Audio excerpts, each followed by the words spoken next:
Hello. Welcome to the first episode of Criminally Creative, a podcast about my various creative endeavors. My name is Susan. I'll be your host. You can find me on Ravelry as Legal Eagle, which is all one word, and also on Instagram. I have a personal account, which is Susan L. Sites, and I've also created an account for the podcast, which is Criminally Creative Podcast. And I'll put both of those on this, hopefully remember to put both of those on the screen. So I thought I'd give this a try because I really enjoy watching other video podcasts and seeing what everyone's working on, and I like to share what I'm working on. So please forgive any lack of quality at this point. I'm using my iPhone and I don't have the greatest lighting till I see if I want to do this and continue to do this and invest some money in a better camera and that sort of thing. But hopefully you'll enjoy what I have to say, what I have to show, and we'll stick around. And if I do another one, hopefully you'll come back again. So, briefly, a little bit about me. I live in Sanford, North Carolina, which is the geographic center of the state of North Carolina. I am married to my husband, Rob, and we have two cats that live with us, Darcy and Geechee. We also have two adult children who are both married and have kids of their own. And between them, we have three grandkids. They live in the state, but they're all about an hour to 2 hours away from us. So we see them relatively regularly, but not every day. I work for the state of North Carolina as an attorney for the North Carolina State Legislature. My area of expertise is criminal law, which thus the name of the podcast, Criminally Creative. Um, and I have done that for over 22 years now. I am on the nonpartisan central staff.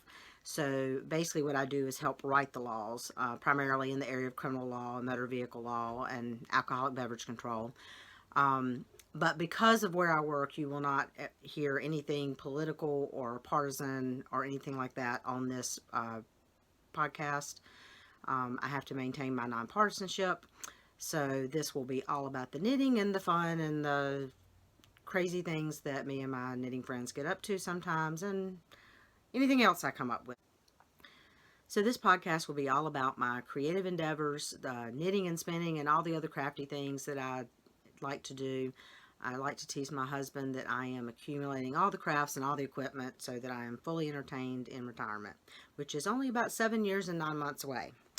Not that I'm counting. So let's get started with all the crafty stuff. I primarily knit and spin, although I dabble a little bit in weaving and rug hooking and crochet. I have done a little bit of tatting. I'm currently learning some bobbin lace, and I dabble with some sewing as well, although I'm not very good at that.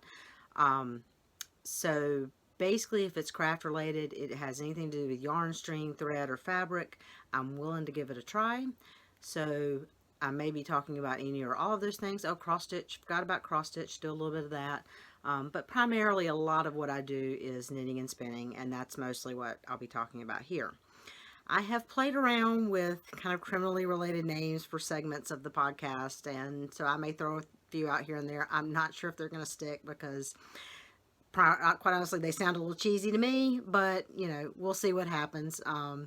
If any of them make you cringe, feel free to let me know in a polite way. Or if you have fun suggestions, or if you have any thoughts really on whether or not you like to have the segments to have names, or whether you just want me to talk or whatever, let me know. First up is Case Closed. This is a segment where I'll talk about my finished objects. Since this is the first episode, you haven't really seen anything that I've been working on, but I thought I'd show you at least one finished object that I have. This is my Touchtone shawl, and this is a pattern by Laura Ayler. The pattern is actually written, I think, in a DK weight yarn, but I did it in a fingering weight. This is the Fiber Studio at Yarns to Die For, 50 Shades of Gradient in their Nantahala colorway, which was the Saf colorway.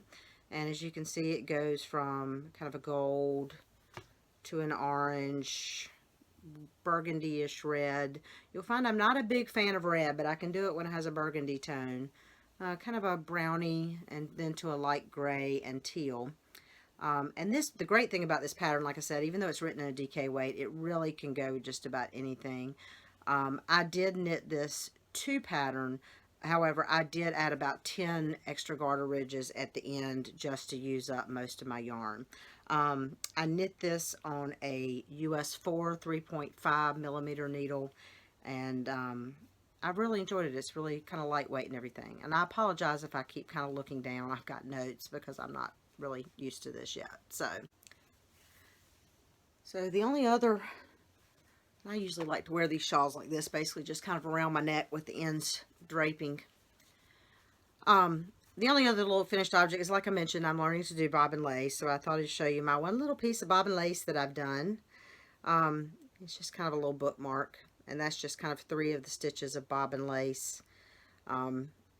Most bobbin lace you've seen is probably a lot more intricate looking, but I'm really, like I said, I'm just learning, and I'm taking from a woman in Raleigh who does wonderful, beautiful stuff.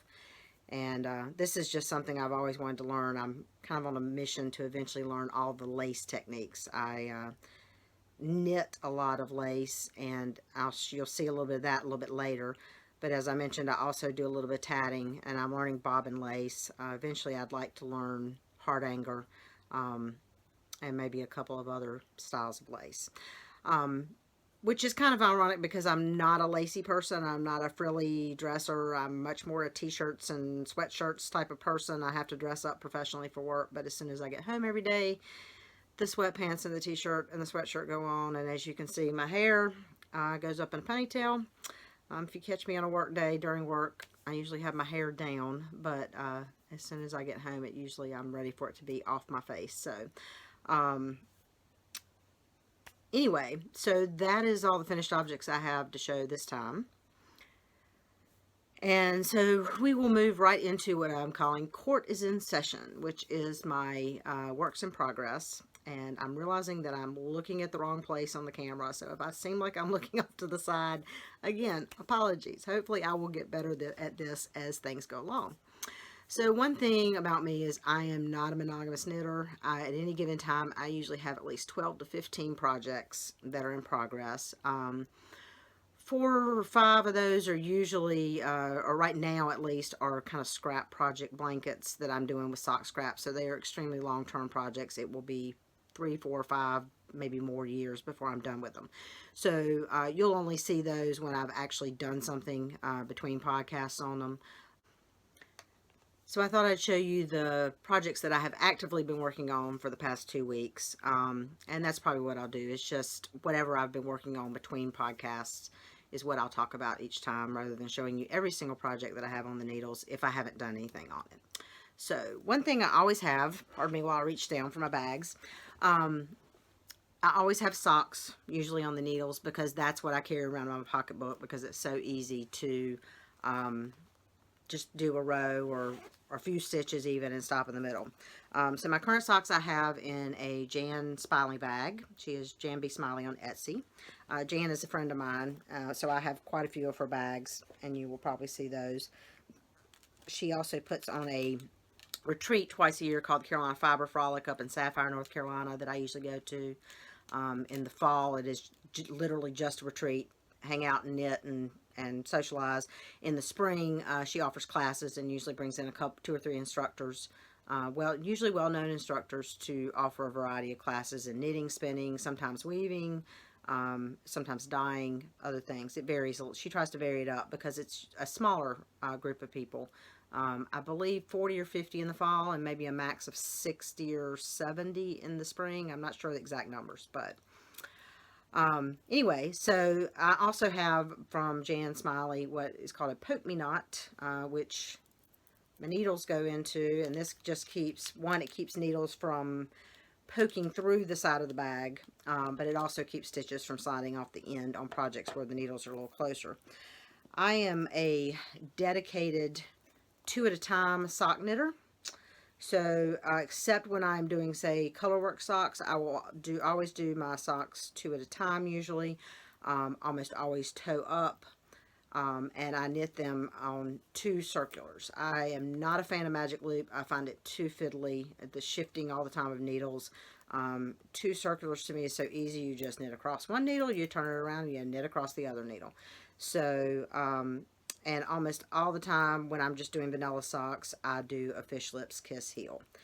I tend to be, I don't feel like I knit loose, but I must knit looser because my socks are, I have to do my socks on US 0 2mm needles. And I also only do a 60 stitch sock. I don't really have a small foot. I wear an 8 or an 8.5. And it's not super narrow, but for the way I like my socks to fit, a 60 stitch sock suits me, at least through the foot. One of the reasons I prefer toe up is that I'm a plus size woman, so I have larger calves. It is much easier to me to increase my stitch count up the leg to fit my calves than it is to guesstimate how many stitches I want to start with, where I want it to start on my leg, what that means, and to decrease in the right places. So I just find toe up a lot easier to fit my foot, to fit my leg. What I'm knitting right now, this is a sock blank from Gail's Art. Let me get this right side up. And because I knit my socks 2 at a time, this is a double knit sock blank, so both strands are coming. Let me see if I can show you that. Both strands are coming off at a time. I really enjoy knitting from sock blanks just because I find it fun. As you can see, this is a pattern, but what it's actually knitting up as is kind of a micro stripe with sometimes a little more blue and green, a little more yellow. This sock blank is from her club last year. This was her April, May, June set, I think, and this one was May, and it's called Yellowstone. Something else I really like for knitting socks is my sock ruler. If you're a sock knitter, these things are fabulous. I hate having to count how many rows I'm doing on a sock, so I measure, and I know when I get my foot to a certain point, then I start my heel. If I am doing a cuff down, you can measure the length of the leg, and I do the same thing. The great thing about it is it fits, and I'll show you just to the heel, but see, it just fits right in there. So assuming that was your toe of your sock, so you can just kind of see how long it is. Some yarn stores sell these, but you can also buy them online at sockruler.com, and I think there are also some Etsy stores that sell them. My friend Peggy gave me my first one, and I think I bought a second one at the yarn store in Southern Pines called Bella Filati. So, as I mentioned, I knit these on US 0, 2mm, I think. These I'm using ChiaoGoo red lace. I have never been a metal needle fan until the past 6 months or so, and I found these ChiaoGoo red lace, and I really like them. I have started using them for socks pretty much exclusively, and almost exclusively for shawls. I really like the pointy tips of them and the feel of them. I think part of the reason I was never a metal needle fan is I tried them when I first started learning to knit, and I just found them too slippery, and so I was always more of a wood, like Knit Picks Harmony type fan, not bamboo. Bamboo's a little too sticky for me, but I really enjoyed the ChiaoGoo red lace. I really like the cord on them is great, and I like the tips on the needles, and they're not too slippery. So that is my socks on the needles. The second project is in a Fat Squirrel bag. This is one of her, I don't know, I think she's doing the monthly special orders for the library card bag still. I know she's doing it for the granny squares, but I'm not sure about the library card. This is a shawl, and I'll say I am very good about putting all my projects on Ravelry. So if you want to see any more details about what I'm working on, you can go to my Ravelry page. Again, I'm Legal Eagle on Ravelry. And I have projects set up for all of these, and I am 99% of the time will put my needle size and length of yarn. I also have all of my stash on Ravelry. As you can see, it is not insubstantial. Stashing for retirement. And so if you see a yarn I'm using or whatever, and I don't say it, or you can't remember later, I may try to do some show notes, but I'm not promising. Go to my Ravelry project page. The yarns will be linked. The needle size will be linked. It may not tell you which needles, but most of the information you need should be there. Or message me on Ravelry. I'm happy to answer that. Or direct message me on Instagram, either one. So this is what I call Caribbean Cruise. Just that's my name for my project because I cast this on right before we left for Caribbean Cruise. And I thought I would work on it a lot on the cruise, but I did not account for the fact that there are so many color changes and I would have to be snipping yarn. So I didn't get much done on the cruise, but I have got some done since we got back. The actual pattern name, sorry, I'm snagged up in my bag here. The actual pattern name is Wool and Waves by Casapinka. And the yarn, make sure I got the right side showing, yeah. So it is one of the pattern that is done with kind of a, not really a gradient because it's not a true gradient, but a set of minis and then a full skein of a solid color. And this is actually this is a Miss Babs Yummy 2-ply. The mini set is called Fun in the Sun, and then the gray, which is the full skein, is her Quicksilver colorway. Trying to figure out the best way to show this. So I've done quite a bit on this. This colorway is actually the exact colors that the pattern was written in. I am not normally a pastel person, but for some reason I think it was probably the teals that threw me over the edge. You'll see that a lot of what I knit is blue and purple, some green, teals, blue greens. But anyway, I just really loved the colors of this, so I bought this kit at SAF in when did I write it down? I didn't write it down. I think it was SAF 2016. I bought it, and I finally just started it. SAF is the Southeastern Animal Fiber Fair, which is held in Asheville the last weekend of October every year, and I usually attend that. This is also on some ChiaoGoo Red Lace Fixed Circulars, and another Poke-Me-Not. I really love my Poke-Me-Nots. I have, I think, 6 or 7 of them, and probably could use more of them. Oh, I am knitting this on a US 4 3.5 millimeter. As I mentioned, I tend to knit a little looser, so I almost always go down at least 1, if not 2 needle sizes from a recommended pattern. A lot of the garter stitch shawls are knit with on US 6, which I think is 4 millimeter. Most of the time, unless it's a little bit thicker yarn, I find that a little too loose for my taste. So one of the things you'll find about me is I am a sucker for a mystery knit along. I really enjoy them. Part of it is I like getting a clue, doing the clue, and then setting the project aside without guilt and not working on it again until the next clue comes out. And I like the mystery of it. I love mysteries in general, and you know, again, huge stash. If I don't like the end project, you know, usually I'm okay having used the yarn, and I'll find somebody who likes it.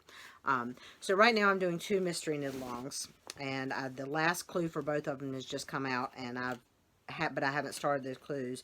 The first one is what I call the my Pixie mystery knit along. The pattern is Faith, Trust, and Pixie Dust. It is by Lily Go. She does a lot of mystery knit alongs. She also does a lot of twisted stitches. Oh, sorry. This is in my field bag from Fringe Supply Company. And as you can see, I have joined the enamel pin craze. Fat Squirrel and Easy and all kinds of, this is my newest one. Hopefully I can show that. It's a cat that says, "Go away, I'm knitting." I got that from the Clever Clove, and it just came in this week. Resting Stitch Face. And, oh, Crafty Bitch. Yeah, I will probably use an occasional curse word on here. Sorry if that bothers you. Maybe I'm not the one for you. I tend to try to be at least PG-13. I probably won't ever say the F word, although if you meet me in real life, I may throw it out there, but I'll try not to say it on here. But I do have a little bit of a salty vocabulary occasionally, so just fair warning. Anyway, so this is Faith, Trust, and Pixie Dust by Lily Go. I am knitting this in Huckleberry Knits Singular in the Sea to Sky colorway. Lily Go does a lot of twisted stitches, which I really like the look of and don't mind knitting. Let me see if I can. I have just finished Clue 6 of this. Clue 7 just came out Thursday, and I haven't started it yet because I was finishing up the last clue on my other one. Trying to figure out the best way to show you that there are some beads, and I don't know if my lighting, if you're going to be able to see the beads in there and the twisted stitches. So almost all of her shawls are bottom up knits, which means you cast a ton of stitches on, like 500 plus stitches. This is the large size. But it also means that the rows get shorter as you go along. So the closer you get to the end, the faster the rows are. Most of her shawls are also the kind of what I think of as the wing shape. It's kind of a crescent, but it wings more up. I am knitting this again on US 4 3.5 millimeter with Knit Picks Harmony interchangeables. So that is the. Oh, and I use a Flegel beater. It's in the tube right now, but it has little stoppers on it, so you can put a lot of beads on it. If I'm doing something that just has a few beads at a time, I will use the small crochet hook. But what I like about this is that if it's a row that has a lot of beads, I can get most of the beads for the entire row on here. And I brought my thing somewhere. Oh, and I probably should have mentioned I'm using US 6, not US 6, size 6 seed beads on that last shawl. So the next mystery knit along that I'm also doing at the same time, because I started one, started a little bit before the other, and then Helen Stewart came out with her Impressionist mystery knit along. And of course I had to jump on the bandwagon because everybody else was doing it. This is in another Jan Smiley bag. This is one that she made for SAF 2017. So it's got this little tag on it. And I haven't figured out, you know what I hadn't even thought about. I guess that comes up backwards for y'all. I think so. Yeah, I'll have to remember that for future if I ever show anything written. Anyway, so that, I think it's just called Impressionist Mystery Knit Along. I have just finished Clue 3 on that, and I'll show you my yarn first. I bought this yarn at Carolina Fiber Fest this year, which was in March in Raleigh. And if you follow Carolina Fiber Fest on Instagram, I have been doing the Instagram for that. So the yarn is from Iria Yarn Company. It's a Merino 7525, and this pattern called for 3 colors. In speckles and kind of a light, medium, and dark, and so I am doing it in these 3 colors. Let's see if I can get the color about right. That's probably about as good as I'm gonna get. The first is called Cotton Candy Conundrum. The second is called Meteor Showers. And the third is Meant to Be.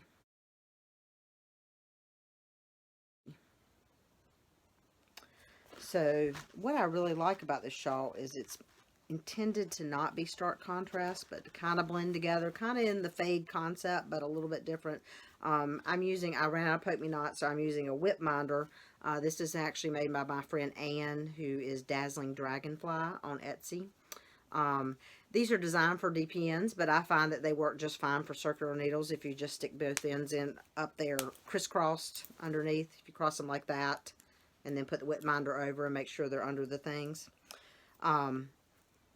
So this is, this is all bunched up on the needle, so it's going to be kind of hard for you to see, but, trying to figure out the best way to show this, sorry. Maybe that way. So it starts, you know, with the light, and then there was a little bit of blending. And then there's a couple of, I guess I probably should have given a spoiler warning. I'll try to put one in before, since a lot of people are doing this. Also, as I was finishing Clue 3 last night, I realized that I had completely misread rows 145, 149, and 153. So if you are doing this and you have not done those rows on Clue 3, be sure that you read them correctly, because I did a knit 2 yarn over all the way across the row and totally missed the fact that there were supposed to be like knit 3s between the knit 2 together yarn overs. So I did not realize it till I was a row past all of these rows. So I'm calling it a design decision and leaving it. You will find that I am not a true perfectionist when it comes to my knitting. There are a lot of mistakes that I can live with, and I will call a design element and move on.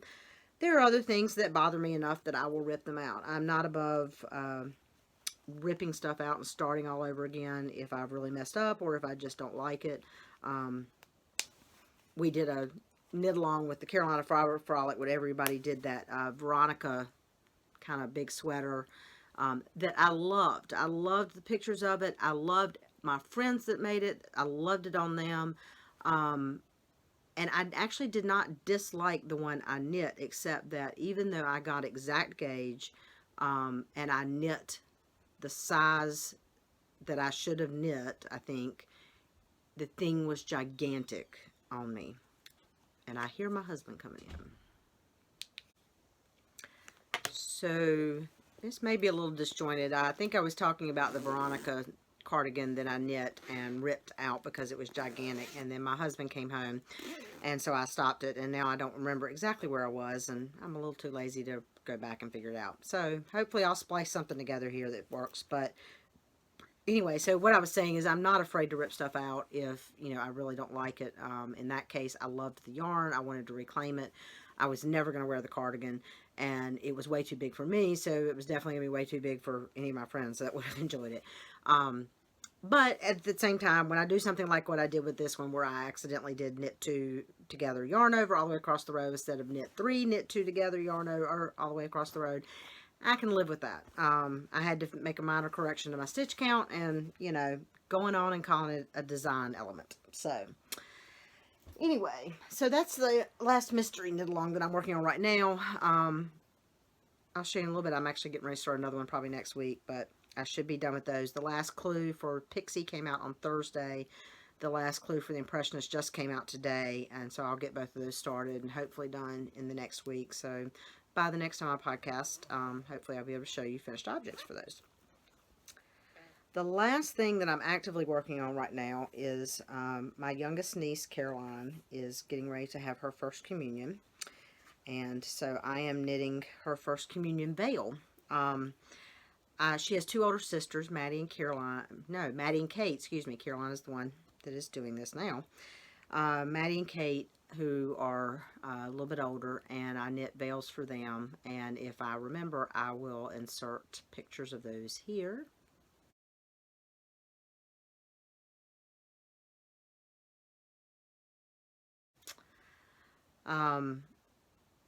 So I am knitting her first communion veil, and these are just little veils that kind of go, you'll see from the pictures I inserted that they just kind of start here and go down the back of their head. So they only have to be about 12 or 13 inches long. There's no there's no exact pattern for this. I kind of make it up as I go along using bits and pieces from other patterns and stitch patterns. I'm knitting this, the yarn is Gossamer Web Phoenix, which is 60 merino, 20 silk, 20 cashmere. It is like a cobweb weight. I don't know if you can kind of see. I can hold on to it, what I'm doing here. It'll be like a little half circle. I'm knitting this on US zeros. Again, 2mm, the ChiaoGoo red lace.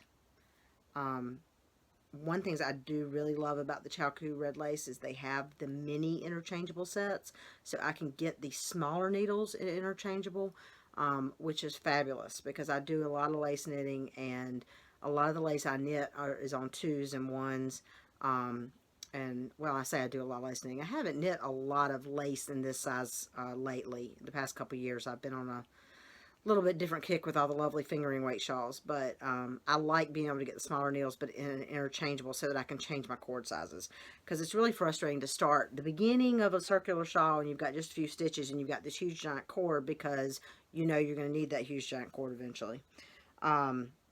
Anyway, so I'm working on that. This is in a bag from the Silver Shed USA, who also has a shop on Etsy, and I have several of her bags. And I think I said I'm doing that on US 0 2mm needles. So that is all the knitting projects that I'm currently working on. I also do some spinning, and I tend to work most of the time on one spinning project at a time, although I do have two wheels. I have a Ashford Joy, which is a treadle wheel, and also have a Hanson Mini Spinner Pro, which I just got about a year ago. I have been using the Mini Spinner Pro a little bit more lately, in part because I'm trying to get really familiar with it. Part of the reason I bought it is to be able to take it to classes and stuff. But the last couple of times I've taken a class, I've taken my Joy just because I feel like I have more control on it still. Although there are sometimes that I just prefer the treadle wheel and the control on it, because with the, even though I have a foot pedal on the Hanson, it's a lot, stopping and starting is not as instantaneous as it does on the treadle. So right now I am spinning some Three Waters Farm fiber. Three Waters Farm, Marianne, is local to me. So the great thing about ordering from her is I order and I usually have it like the next day practically in the mail. So she doesn't, I don't think she sells, I don't know if she sells anymore out of the yarn shop in Chapel Hill or not, but she's got really fast shipping for me. So I am spinning, this is 4 ounces, and all you can really see, try to get the color. It looks like a dark greenish gray here. That's 4 ounces on one bobbin. I have another 4 ounces that I'm getting ready to start. This is Falkland in the Shadows and Conifers colorway. As you can see, it's kind of various greens, kind of teals, gray. My default spin is pretty thin, but I am consciously trying to spin this a little bit thicker. I'm going to 2-ply the two together. I really want to do the poncho, the Stephen West poncho thing that Fat Squirrel did, and I can't think of the name of it right now, and I didn't write it down because I didn't think I was gonna talk. The Excuse Me poncho.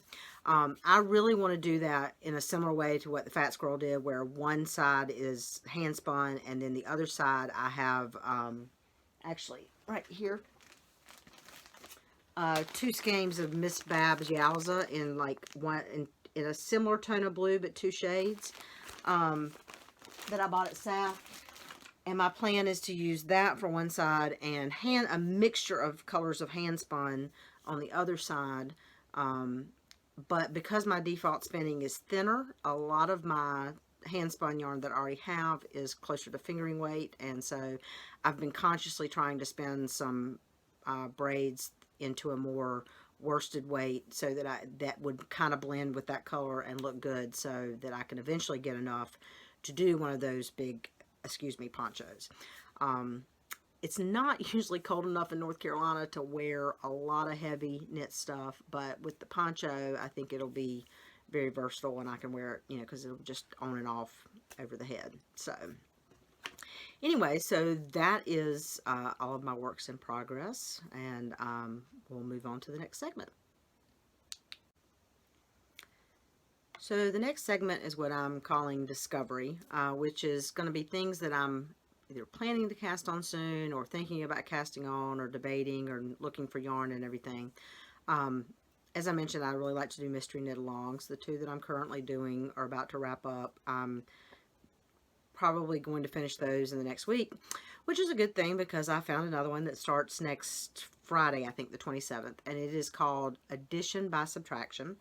This is by the designer name is Tri-Stitchual Designs, which, as I understand it, is actually 3 designers who are designing together, but I'm not sure exactly who they are. I haven't quite figured that out yet. This is their first pattern that's being released, but as I said, I'm always willing to try for a mystery. And this is a murder mystery knit along, so they're doing like a noir story kind of along with the clues, and I love to read murder mysteries and stuff, so it seemed right up. A friend of mine, Roxy, sent me a message on Ravelry, pointed it out to me, and it seemed right up my alley. Anyway, it is a 4-color shawl, and so the colors have character names, and I didn't think to write them down, but you're supposed to have color A and B are supposed to be relatively solid with a lot of contrast. So I am doing this Knitting Notions in the colorway Azure for A, and Plucky Knitter, Plucky Feet, and this is one of her one-hit wonders in kind of a goldeny brown color. So those are my A and B, which are apparently the 2 primary colors that you use the most of. And then C is supposed to be kind of a pop of color. So I'm going to pull in this Knitting Notions Berry, which is a purple. And I can't hold that at the same time as I pull this one up. D is supposed to be something that kind of brings A and B together. And so I'm going to use this Yarn Ink in Creek.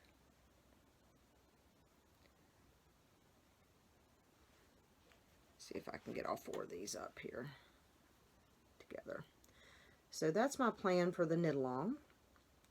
I really like projects where I get to use like leftovers. I had used both of these 2 in my Find Your Fade a while back.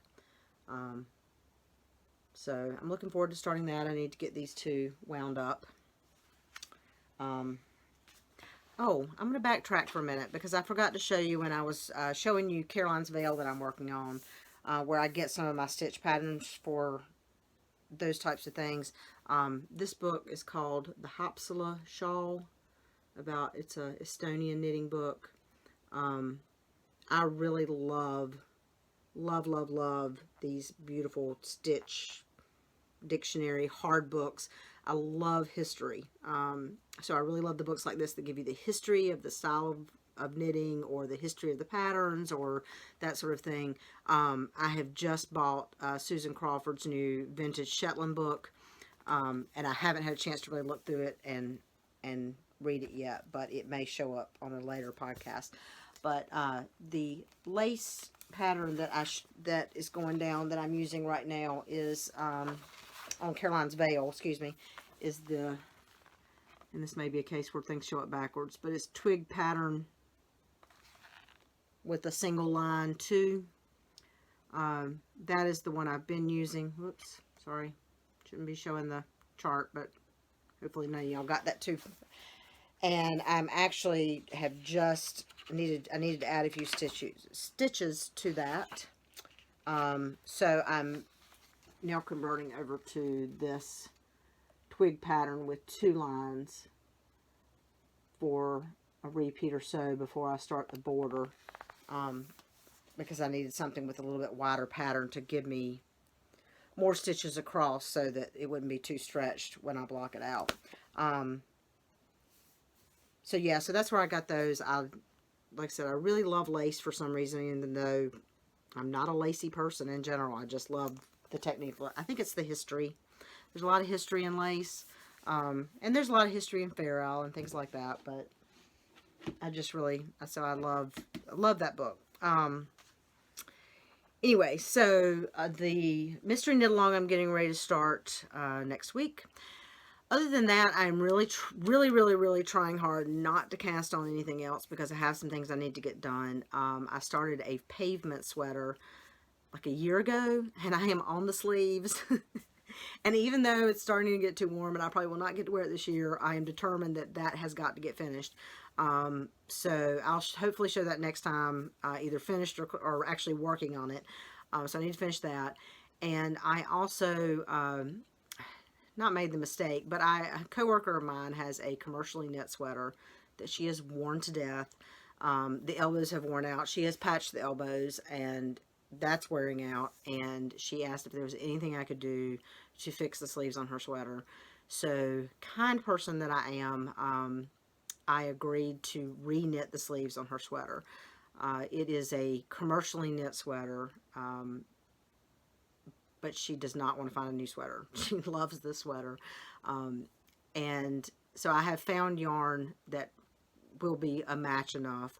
The sweater's a piece sweater, so I'm going to knit the sleeves, and I took one off, and I'm going to knit the sleeve up and get the size right, and then attach it again.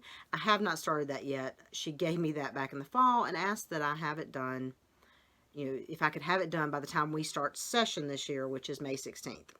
So, I've been winding yarn. I need to get that started. I think that is something I know that is something I need to pick up soon. She's not going to hate me for life if I don't finish it, but I have had it for months.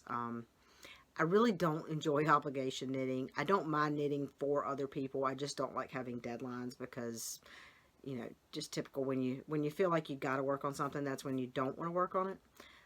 But it shouldn't take me that long to knit the sleeves.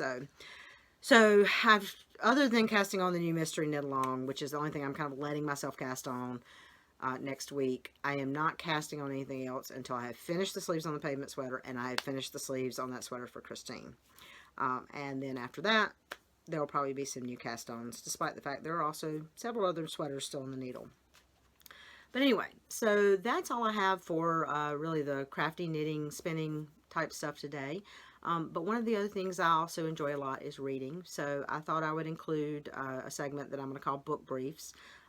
In some instances, this actually may include a review of a knitting book, or once I get a chance to really look more at the Susan Crawford Vintage Shetland book, I may talk about, give kind of a little bit of a review of that. But, I thought I'd talk to a little bit about what I like to read for enjoyment. Usually I have an audiobook going. I work, or I live about an hour away from where I work. And so what I do on my commute to and from, I drive. There's no public transportation to get from where I live to where I work. And this is North Carolina, and public transit just is not very prevalent. So I listen to audiobooks to and from work every day. So I usually listen, what I like to do is find a mystery series that I have not read and start from the first one, and through Audible just go through every single one through the series that's available. And then, as new ones come out, I pick those up and fit those in. Then I usually have at least one, like, in the hand, traditional book that I'm reading. I try to get most of those from the library these days because we have way too many books in this house already. And then I also get books on my Kindle. But what I do on my Kindle tends to be, like, light, really romance stuff that I can read, like, an entire book in 3 hours. Because that's the thing that I can tote around on my phone, where if I'm sitting and waiting somewhere and for whatever reason I left my knitting in the car, because I take that everywhere, and, I can read a little bit or that sort of thing. Or if I'm running out to do errands and I stop to eat lunch, I can read on my phone or something like that. Because I haven't yet perfected the art of knitting and eating at the same time. Anyway, so a couple books I finished recently I finished reading A Banquet of Consequences by Elizabeth George, which is the 19th in the Inspector Lynley series. And I've read all of these except one. There was one that I did not finish because it was, it was a political diatribe, and I'm not against politics, but I work in politics, and I don't want to read something that's extremely political in my spare time just because I'm surrounded by it all the time. It wasn't even really a matter of me disagreeing with the politics in it. I just didn't want to read it. So, but other than that, I've read all the Inspector Lynleys, and this was the 19th, and, I enjoyed it. It wasn't the greatest book I've ever read, but I enjoyed the series. The audiobook I just finished was Dead Watch by John Sanford. That is one of his standalone books. I have read all of his, I've forgotten the main character's name. Totally escaping me. He has one series with the same character that has quite a few books. I've read all of those, and then there's a Virgil Flowers series that I've read all of those in audiobook. I say read. To me, listening to an audiobook is reading a book. I do not discriminate. I'm getting the story. I enjoy it. So, I count it as having read it if I listen to it on audio. So, anyway, so what I'm currently reading is, in traditional book, I'm reading The Hush by John Hart. That is his newest one that just came out, and I got that from the library. And on audio, I am listening to The Sleeping Doll by Jeffrey Deaver, which is the first in the Catherine Dance series. So I'm trying that one out to see if that's going to be my next series. What I'll usually do on Audible is buy the first in a series, and then if I like it, then I'll buy the whole series, and that's what I'll listen to for the next 2 or 3 months, or however long, depending on how many books there are, however long it takes me to get through the series, and then I'll find another one and start again. So that's kind of what I'm reading right now, and so I think that's about it. I haven't really been up to a lot else lately. March was busy because I had Fiber Frolic St. Patrick's Day weekend, and then the next weekend was Carolina Fiber Fest. When I do stuff like that, I'll tell you about it. I am going to Maryland Sheep and Wool, which is Saturday and Sunday, May 5th and 6th. My friends Peggy and Michelle and I are going to drive up Friday and back on Sunday. We've got some other friends, I think, from the Charlotte area that are going that will meet up there. This will be my second time at Maryland Sheep and Wool. I can only go every 2 years because of my work schedule. The General Assembly is in what we call short session in even number years and doesn't start till mid-May. But in odd number years, we have a long session, which starts in January. And so usually it's too busy in the first weekend of May for me to take a Friday and a Monday off to go up. And while it's not an unreasonable drive, it's really, it's just not worth it if you have to drive up Friday night and back Sunday night. You don't really get to enjoy the event and everything. So I'm not planning on taking any classes at Maryland. Maryland's one event that I found that I really just like, kind of wandering and shopping and hanging out with friends. We usually take some chairs and pop up on the hill and watch the spinners and weavers in the sheep to shawl contest. We really enjoy. Maryland does a great job of usually having teams that dress in costume and all that, so we enjoy watching that. So I will be going to that, and when I get back, I'll probably show you a few things that I bought. As you can see, again, huge stash, not a lot of willpower. I don't know, I haven't decided yet if I'm going to show you like everything that I buy when I buy it, because I think, quite honestly, that's a lot sometimes.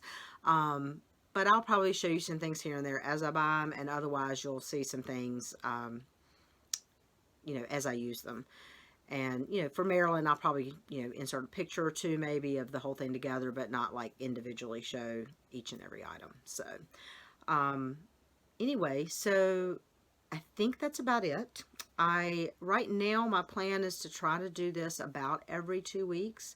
Once my work schedule gets busy, that might stretch to every 3 weeks to once a month.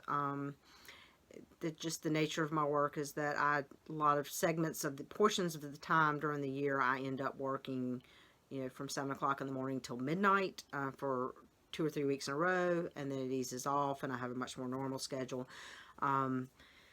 So we'll just kind of see how that goes. If you have any suggestions or comments, please feel free to put them below. I have not decided if I'm going to start a Ravelry group yet. I'm probably leaning towards yes, just to have it there. If I do show notes, that's where they would likely be. But again, if I've mentioned any patterns or anything that I'm working on, I probably have a project page for it. The Mystery Knit Along I'm getting ready to start, I've already created a project page. I'm really good about doing that in Ravelry. I really enjoy Ravelry's ability to make me appear organized even when my craft room looks like it exploded. So anyway, I hope you enjoyed it. I hope you will come back again, assuming I do it again. And I look forward to getting to know you all better. Have a great day.